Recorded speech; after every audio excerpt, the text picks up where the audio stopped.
Wow, guys. Now we just get to hang out and talk for a few minutes before stream officially ends. Isn't that great? Yeah. Also, this thing rolled great initiative, so you guys are fucked. Look, I have a good initiative, hopefully. You did build this character with initiative in mind. Yeah, you'll be good. And Maximus should be within 30 feet of me, so... He is. Yeah, so I mean, as long as I roll good enough on that D8, then we'll have great initiative, hopefully. Well, you're going to roll it now, and we're going to note it, so... Okay, cool. Let's see. Okay. Both have advantage though, right? You naturally have advantage from being a barbarian, and Yeah. they have advantage from something else. I don't remember what it is. Please. That's a great question. What is it from? I don't... What do I have? What do I? Oh, that's not good. I got a 10. With advantage? Yeah. Well, it was either a nat 1 or a 7. Okay.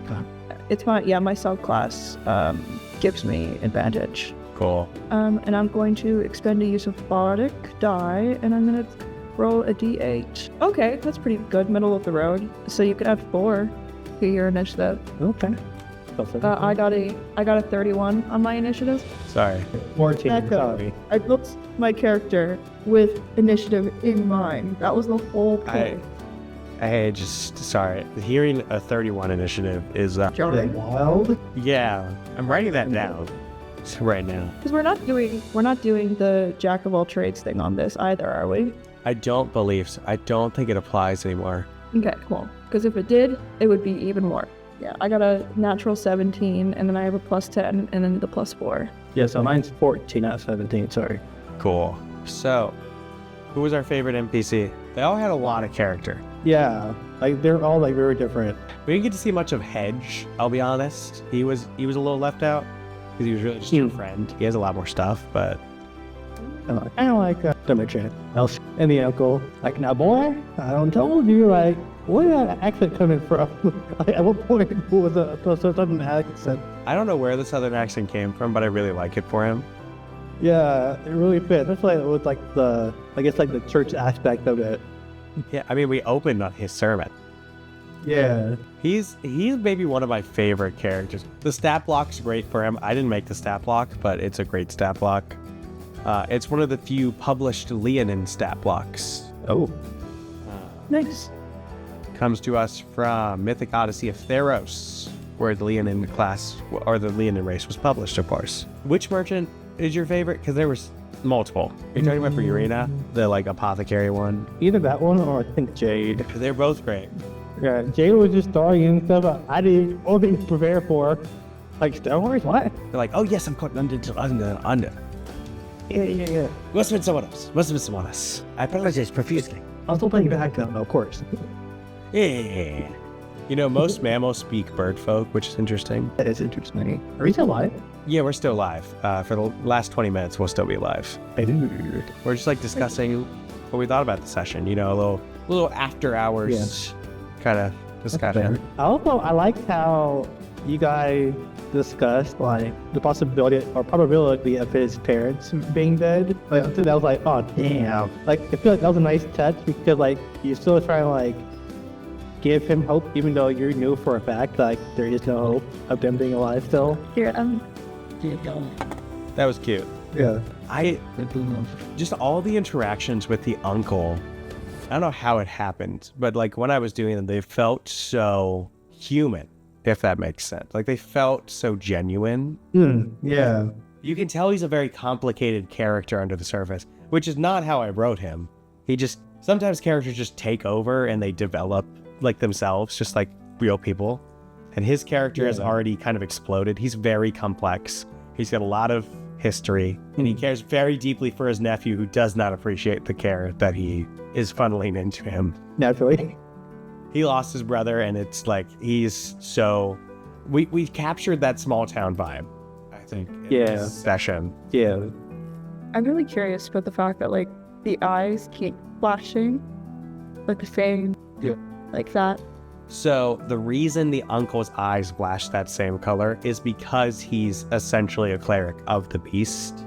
So you can call upon the same power that the beast has in minute quantities, of course. I feel bad for putting you on the spot, Chris. I feel like my pot was that right in your tongue. I was sitting here and I was like, it would be so obvious if I cast tongues right now. It does have vocal and somatic components. It might have a material component too. Well, yeah, tongues. No, it's a vocal and a material component. Oh, so it doesn't have a somatic component, but you say some magic word and your spellcasting focus would glow, and or you'd use, what is the material component for it? Like a circle word, something like that. Mini ziggurat. You would present a essentially mini pyramid and speak a magic word, and you'd be like, oh yeah, I speak this language. I know. I was like, Not with this at all. yeah, I was like, that would be so obvious. That's the whole reason I have the tongues spell. I do think that was one of the best parts of the session, though, was just putting, like, the whole, are you a Mopok? What are you? Yeah. So what are you actually? Implying that their gender is shifting ever so slightly every few minutes, because people are like, what are you, a man, woman? What are you? Like, what is happening here? But yeah. Body keeps shifting very slightly. I don't know what's going on. Then who knows? We didn't get to see much of Chestnut. Chestnut's the mayor. Yeah. Oh. They're off doing important stuff. Chestnut's like, they're a centaur, so they're the most, like, of all of the beast humanoid races here, this is the only place they could fit, because they're half human, half horse. Yeah. But, like, they still don't really fit in with this group. You know what I mean? They're not an anthropomorphized animal. They're just half animal. Yeah. Because everybody else is pretty much just an animal, but anthropomorphized. They are, again, I'll point out, all published races, though, by D&D. Cool. So, yeah. Mostly from one book, but Aren't Mopok from Humblewood? pretty much everybody here is from Humblewood. Yeah. The sources for all of these, in case there's anyone that ever watches this and wants to know, is Hadozi, which is Coco, and Grant, who is a Grist, are from Spelljammer, the sci-fi-esque setting. Centaurs were first published in... Oh, I should have fully written these down. Give me a second. Technically, centaurs aren't a playable race. They're a race that's from the Monster Manual, but has had many fan incarnations of a playable race.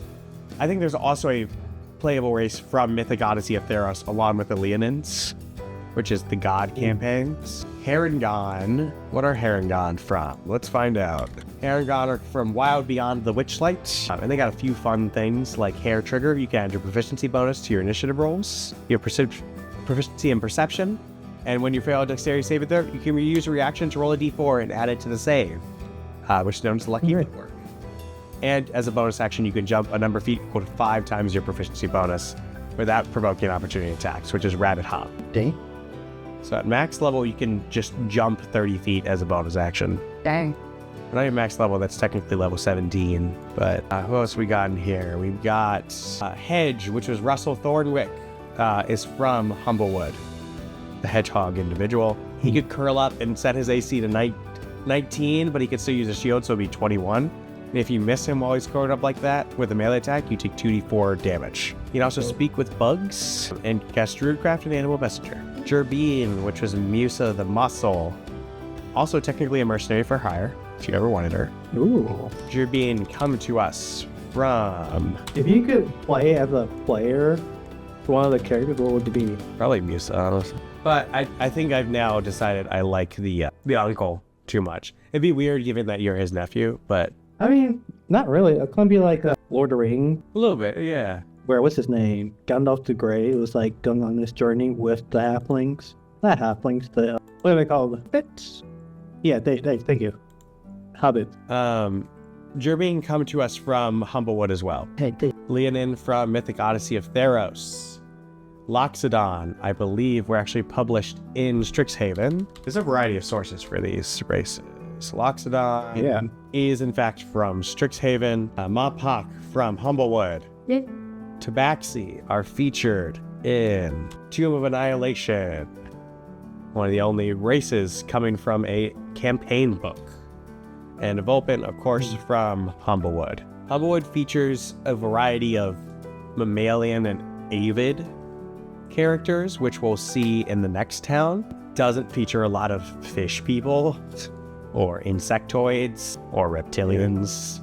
Those come from other books. But like even in just the mammal group, granted all of these characters are not beast classifications, they are humanoids. But, you know, they're as close as you're gonna get. Yep. But like we've already got Spelljammer, Strixhaven, Tomb of Annihilation, Mythic Odyssey of Theros, Humblewood. I don't believe none of these are from like the player's handbook. None of them are races you can just play if you buy the player's handbook.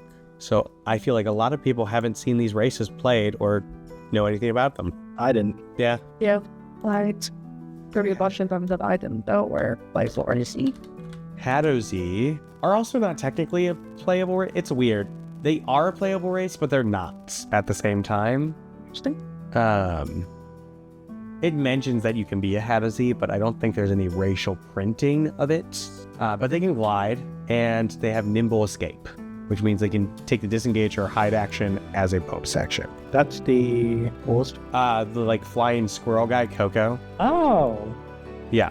Gif, which was Grant, the hippo individual, all have mastery of muskets and pistols, which allows them to ignore the loading property of them. Damn.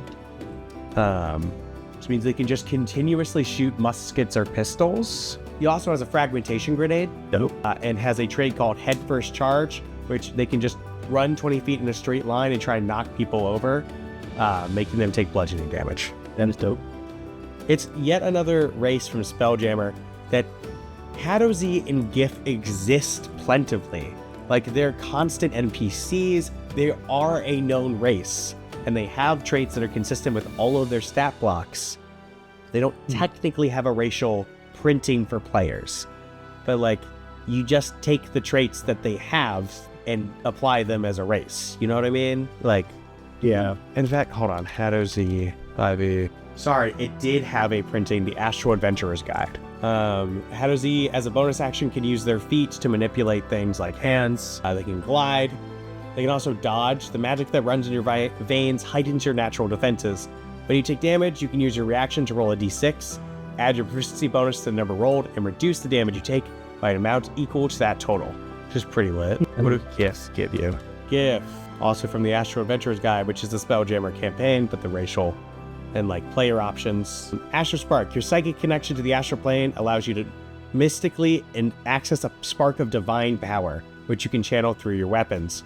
When you hit a target with a simple or martial weapon, you can cause the target to take extra force damage equal to your proficiency bonus. You also have a mystical connection to firearms that traces back to the gods of the gift, who delighted in such weapons. You have proficiency with all firearms and ignore the loading property of any firearm. In addition, attacking at long range with a firearm doesn't impose disadvantage on your attack roll. You also have Hippo Build, which gives you advantage on strength-based ability checks and strength saving throws. How do you feel about a gunslinger or paladin? I think it'd be interesting. I don't think it would be great build-wise, actually, because now smites specifically only apply to melee weapons. Damn. So you'd be losing one of your central aspects, unfortunately. What was Centaur printed in 6? I'm pretty sure these are all actually playable races. I think I'm just forgetting. Centaur was printed in Monsters of the Multiverse. And it's actually a Fae type. If you take that, you're a Fae. Your walking speed is 40 feet. If you move at least 30 feet straight toward a target and hit it with a melee attack, you can immediately follow that attack with a bonus action attack with your hooves. You have equine build. You count as one size larger when determining your carrying capacity and the weight you can push or drag. In addition, any climb that requires hands and feet is especially difficult for you because of your equine legs. When you make such a climb, each foot of movement costs you 4 extra feet instead of the normal 1 extra foot. So instead of being just difficult terrain, so everybody's climb speed is halved unless you have an innate climb speed, a centaur climbing that requires hands and feet. Instead, it would be like 5 feet of movement is equivalent to 25 feet of your movement speed. Because they're pulling a whole horse. Then your hooves deal a d6 plus your strength. Your connection to nature gives you an intuitive connection to the natural world and animals within it.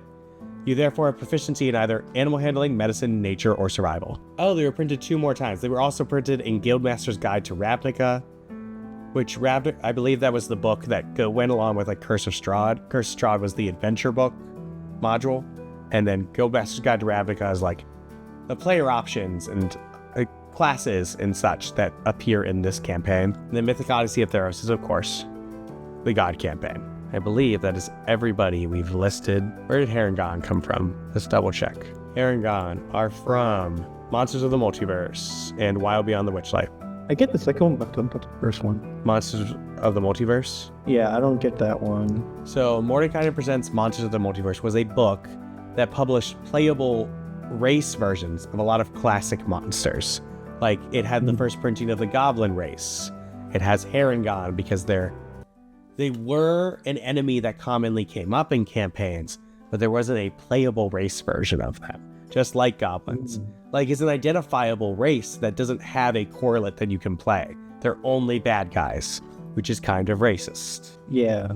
That's also where, like, Dwergar were printed, I believe. And I think Drow weren't printed there.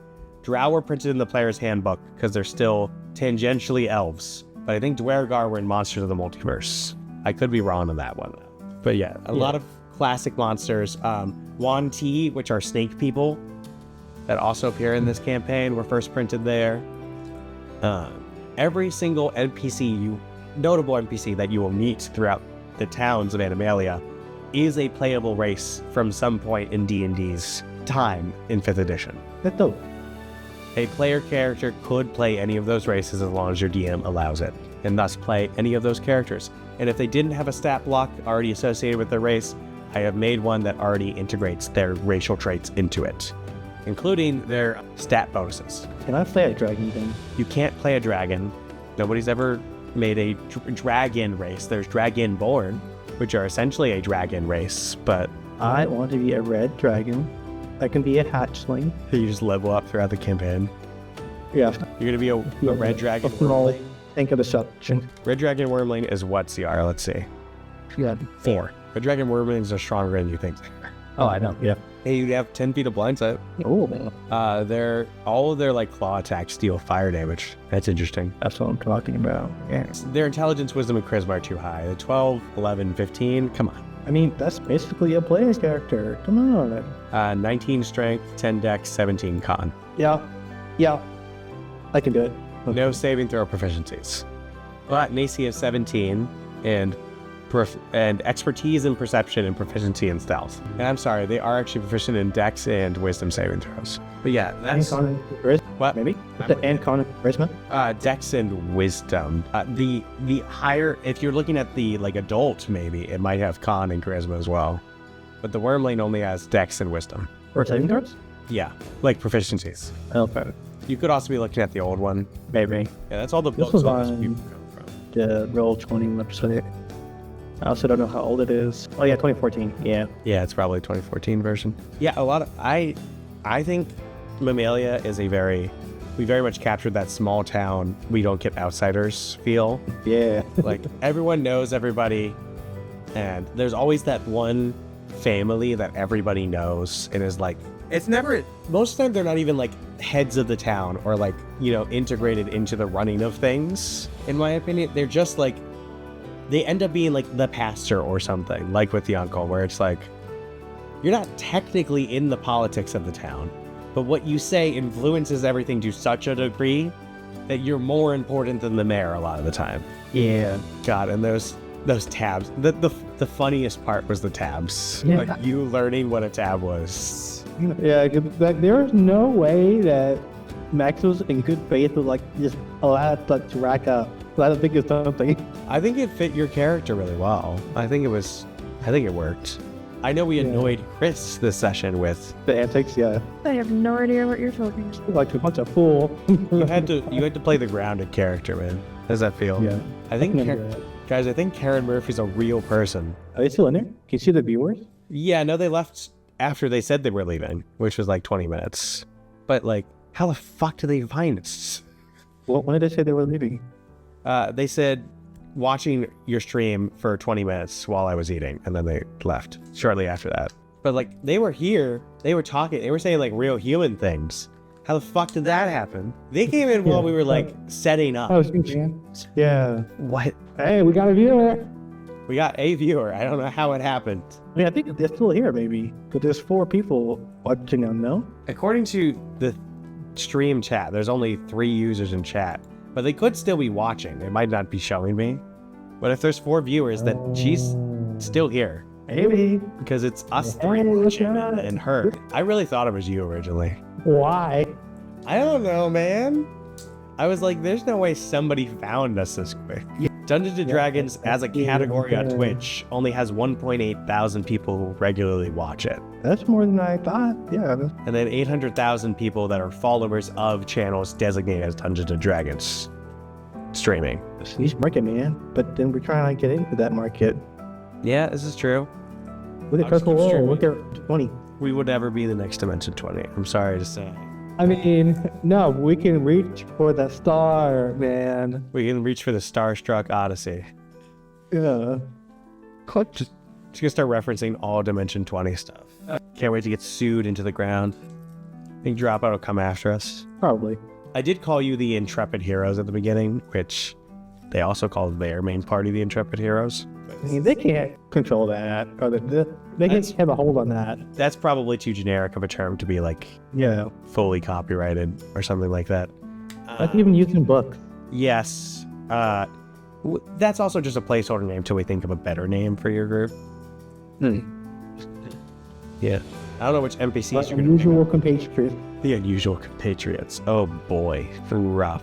Wow. We're going to have our first combat next session, man. Don't mind me, and we'll look up a stat block for T-Rex. Absolutely not. If you do, I will murder you. I will up the CR by 17. Hey, don't you dare! It's a multi attack, a bite, and then a tail attack. You The reason why I know that is because in my other campaign that I was playing, I would get turned into a T-Rex by the Warlock multiple times. That's the only reason why I know that. And I only know those 2 things. I will say this is the updated stat block. So, Well, see, I've updated information. Don't worry. Well, not look. all of the fights that we will do throughout this campaign will attempt to utilize only creatures that are part of the Chimeral Beast Amalgam stat block, which does mean you'll probably fight a sperm whale at some point. Better. I guess we're going swimming, guys. Yeah, good luck fighting in underwater combat. You've done it before and you know how annoying it is. Yeah. Oh, I can change my thing when I rage. That's true. You can get an innate swim speed, which means you don't have disadvantage on any of these things. Your friend, God, what is your Sorry. I was going to say Taxity. That's not your name. Kamaturo? No, you're right. I'm sorry. Kamataru. That's what it is. You will have difficulties underwater because you can't get swim speed. Yeah. I can hold my breath for an hour, but Just gonna look at it real quick. Mopok have a climb speed. yep. That's not gonna help me underwater. This is true. They also have advantage on stealth checks made in dim light and darkness. Okay. Do you want to guess what stats Mopok add? What the 2 and the 1 are in? Let me guess one is in dark. No. Really? Yeah, no. Is it con and wisdom? Yeah. Oh, I'm so good. I would have thought dexterity as well, to be honest. Yeah. I do still love that all of the names, it's more obvious in the later groups, but because these ones I took a little bit more creative liberties with the names. All of them, or a lot of them, are just the scientific names for these creatures, but turned into real names. Like Musa the Muscle, the name for a mouse is Musa musculid. No. Fun fact, scientists used to believe that mice would be crawling underneath our skin. That's like called muscles. Oh, well, actually, no. Great. Yeah, some of these I did not do the scientific names. Like Russell is just a good name. Burina Hopstale is a reference to an old player character of mine. Coco is just great. Coco. Gron's pink sweat is of course a reference to the fact that hippos sweat pink and that their sweat is sunscreen. But Grant is not a scientific name for hippos. Chestnut is just a generic horse name. Yeah, I was gonna say that. Also, why have the drinks made out of their sweat I was curious about that part. because it just kind of happens. And I was like, cool, we're rolling with this. You guys want to guess what the scientific name for hippopotamus is? Hippopotamus? Yeah, Really? Hippopotamus amphibius, which I would love to point out, it's not an amphibian. Really? Why? The pygmy hippopotamus has a very different name, but normal hippopotamus is just hippopotamus amphibius. You can see why I didn't make that a name. Yeah. This is the hippo guy. His name is Hippo. I will say next session, I have to tell you about this name right now because, God, I love how it worked out so much. In Humblewood, there's a species of chicken people named Gallus, and the scientific name of a chicken is Gallus gallus. So this NPC next session is a Gallus known as Gallus gallus, which is the same as if someone was called Homo sapien. He's the shopkeep of Cock of the Walk fashion store. I like that one. Yeah. Yeah, I'm very proud of all the names I came up with for the stores. Great. Quite enjoying them. A very sweet morsel, that was fun. Candy was originally going to be a prostitute, and then I decided I didn't like that direction, which is why she still has +9 to persuasion and performance. No, I just like the vibe that she gives off. She has a great vibe. Jade was trying to go a little bit for that Edna vibe. I didn't have a great voice for it, but it was kind of the Edna from The Incredibles. I've got what you need, darling. I've got what you need. You will bolt yourself together. What are you talking about? You are Elastigirl. Pull yourself together. God, such a good movie. No classic. Brad Bird, what a treasure. But yeah, she was originally going to be the town prostitute. Then I just decided I didn't like that direction for her, and she became the candy merchant. Her original store was The Rough Bite, which sold kink supplies. Oh. You can see why I changed it. Yeah. Yeah. Yeah. She can innately cast Charm Person, which is, again, part of why I decided she was going to be the prostitute initially, because her race naturally comes with Charm Person once a day. And Ambush Prey, which turns you invisible and gives you advantage on an attack roll against another creature. She's also evasive, which lets her add her intelligence modifier to dexterity saving throws. What a vixen. What a vixen. You are right. I already showed Patrick all of the art for all of these NPCs. So It was special like that. you are special like that. Do you want to guess which character has the highest CR in town? Yeah, It's not who you think it is. it's not that Brior? It is actually Greyor. It is Greyor's CR5. That's his uncle? No. The uncle, yeah. Yeah. Yeah, what is that? I will say, kind of strong for a CR5 stat block. 3 attacks a turn with a +7 to hit. They deal 4d6 damage. Damn. Okay, Uncle. No awesome. one's afraid. Once a day can cast Banishment and detect evil and good. His AC includes his Wisdom modifier, so his AC without wearing any armor is 17. Dang. 67 health, 40-foot move speed, 14 strength, 18 dex, 16 con, 13 intelligence, 17 wisdom, and 10 charisma. Proficient in dex and wisdom saving throws, and proficient in arcana, insight, intimidation, stealth, survival, with expertise in survival, stealth, and insight. Also has evasion. Not sure how he got evasion, but he has evasion. That's very not. Grant is pretty close to him. I think Grant is CR4. Just because he can, shoot guns. That's about my second shot.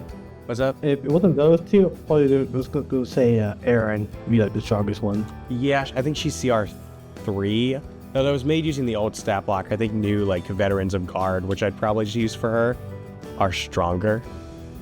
They're like CR6 or something. Which, to be clear, none of these guys are really a huge challenge for you guys, even individually, because you're very high level. But it's the idea that if you were just generally the correct level of characters who had just existed in the town for a while or just moved here, these would be serious threats. Yeah. Especially your uncle. I don't agree with the Lillian in Iconoclast being a CR5. That feels really low for 3 attacks with +7. Sheila has other attributes, but is arguably a weaker stat block and is CR7. She only makes 2 attacks, which also do 4d6. Exact same damage types, with the same bonus to damage, actually. And I think almost the same to hit. She has a +7. She's a +7. Yeah, so they have the same plus to hit. Granted, he has half the health that Sheila should naturally have, but almost the same armor class as well. And very comparable stats. I really feel like that is not a CR5 creature. No, I mean, especially they can cast, like, Sheila can technically cast spells as well if someone puts a spell inside of her. But Yeah, just casting Banishment, like, damn. yeah, Banishment is what, level 4 or 5? 3 or 4. It is only a DC 14 save, but actually DC 14 save is fairly difficult for non-player characters. Even like player characters, Wisdom is not that common of a saving throw, like to be proficient in. Yeah, it's what the people who are normally proficient in Wisdom is Cleric, Ranger, Druid. Druid. Even then, I don't know if they're proficient in those saving throws. Hold on. I think They should be. Isn't that one of their main stats? Should be. Yeah, that's a question. Wisdom with Charisma.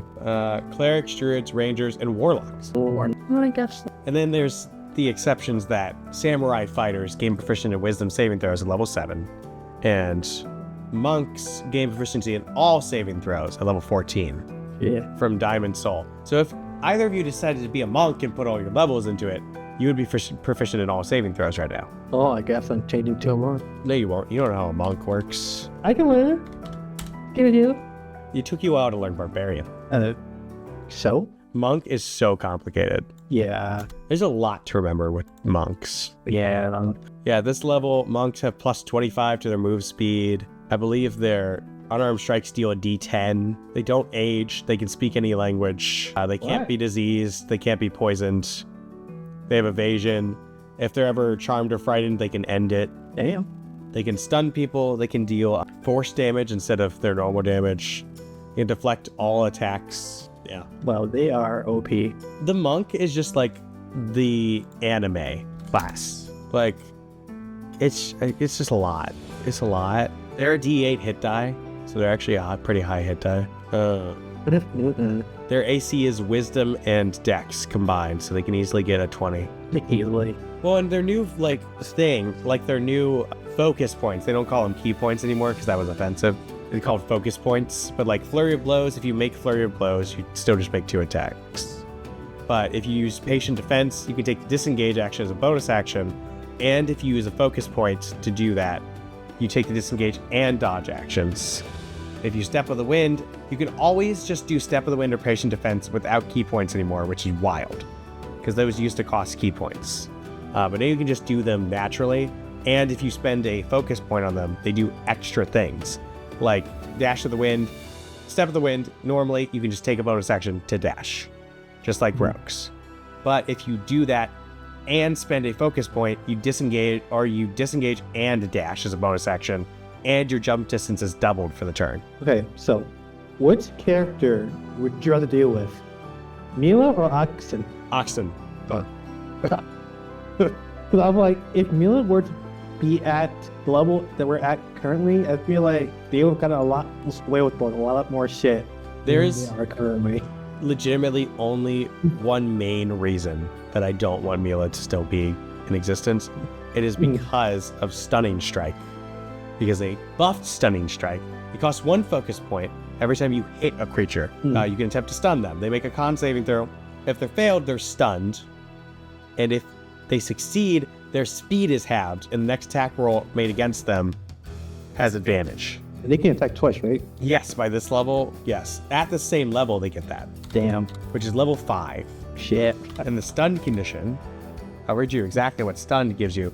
You're incapacitated, which means you can't take any actions, bonus actions, or reactions. Your concentration is broken. You can't speak.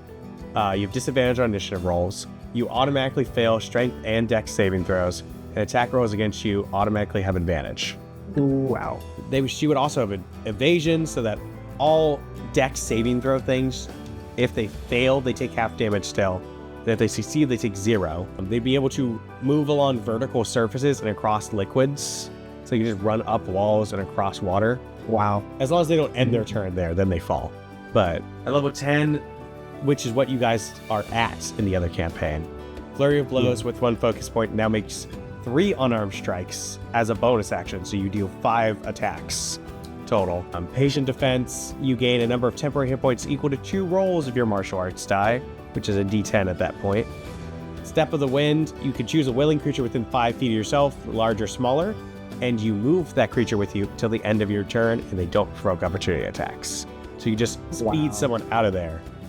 Also at level 10, through sheer force of will, you can remove one of the following conditions from yourself at the end of each of your turns: charmed, frightened, or poison. Wow. In addition, not eating or drinking doesn't give you levels of exhaustion, so you don't need to eat or drink anymore. I mean, you can still die from it, but like, Yeah. as long as you eat or drink once a week. Then at this level, if you guys were on this, level 13, your deflect attacks, which was any bludgeoning, piercing, or slashing damage, you could like deflect them. At level 13, you could do that for any damage type. What? You're psychic? Yeah. Wild. Level 14, your physical and mental discipline grants you proficiency in all saving throws. Additionally, whenever you make a saving throw and fail, you can expend 1 focus point to re-roll it and use the new roll. Monk is OP. At level 18, at the start of your turn, you can expend 3 focus points to bolster yourself against harm for 1 minute. During that time, you have resistance to all damage except force damage. Keeping in mind that a couple levels before, if you start initiative and you have 3 or fewer focus points, they just rack back up until you have 4. And then they keep doing that forever. Then level 20, your dex and whiz scores increase by 4. Yeah. Monk is crazy. Scary. Then War of the Elements basically just gets like reskin spells. They did rewrite it a little bit, so it's more like monk focused now. The old elemental, like Monk of the 4 Elements, was just the avatar, so they could just cast spells that kind of aligned with all 4 elements. Yeah, that's... Now it's like you're actually attacking with the elements. They do different things, and like, you know, you're just elementally attuned now. It's more an actual monk. And there's the classic open hand technique, which my favorite subclass ability. Level 17, you get Quivering Palm. You gain the ability to set up lethal vibrations in someone's body. When you hit a creature with an unarmed strike, you can expend 4 focus points to start these imperceptible vibrations, which last for a number of days equal to your monk level, up to 20 days. The vibrations are harmless unless you take an action to end them. Alternatively, when you take the attack action on your turn, you can forego one of the attacks to immediately end the vibrations. To end them, you and the target must be on the same plane of existence. When you end them, target makes a con saving throw, at this point probably equal to like 20 or 22, taking 10d12 force damage on a failed save, or half as much damage on a successful one. So you can just kind of push someone and start vibrations in their body and be like, I can kill you literally any time in the next 20 days, whenever I want, immediately. It'll take me 6 seconds and you'll be dead. Yeah. Yep. Yeah, so I can see why you would say you over Mila. Mila would be a shadow one, which means they could teleport between darkness right now. Oh yeah, but still, like, having Mila in the hands of a experienced player like Moon, like, game over. Oh, awesome. We Great. fucked. At the level you guys are in the other campaign, Mila actually would be able to just use a bonus action, and then she could just teleport anywhere she wanted. It doesn't actually have to be in dim light or darkness. She could just do that, and then teleport, and then attack as part of that action with advantage. Oh yeah, 100%. Then at level 17, she could just be. She's always invisible in darkness. And as a bonus action, she can spend 3 focus points to shroud herself with magical darkness for 1 minute. So she's just always invisible, can move through people and walls, and can use flurry of blows without spending any focus points. Like a mini assassin right there. You see why More I assassins in a row. monks Yeah. are terrifying. Yeah. They just keep getting things. It's just like they threw so much spaghetti at the wall with this class, and you just keep saying like, please stop, and they keep going, more things? Was it you want more spaghetti? Yeah. I got more spaghetti, bro. I got more spaghetti. Yeah. Okay. Everybody say bye. Bye, guys. And we